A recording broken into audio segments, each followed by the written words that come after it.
getting the error validating EasyAntiCheat code signing certificate message. Don't let it stop your game! This video immediately solves that frustrating EasyAntiCheat validation error.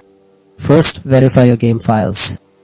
Open your launcher, find the game, right-click, select Properties, then Local Files and click Verify Integrity. This ensures no corrupt or missing game data is causing the certificate issue. If verifying files doesn't resolve it, the issue often lies with outdated system components, leading us to method 2: update Windows and your drivers.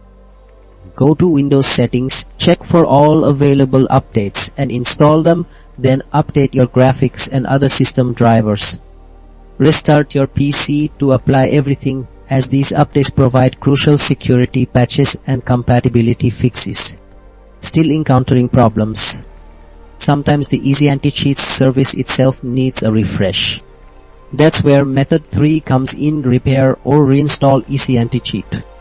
Navigate to the EH folder within your game directory, run EasyAntiCheat setup, X and choose Repair Service. If that fails, uninstall and then reinstall it. This fixes a potentially damaged anti-cheat installation. If those steps haven't worked, we need to dig into your system's trust settings, which is exactly what method 4 addresses. Open Assert Mother. Mess where run, check trusted publishers for the EasyAntiCheat certificate, ensuring your system trusts its digital signature. Make sure your system time is correct and temporarily disable antivirus if necessary. One of these solutions will get you back to gaming.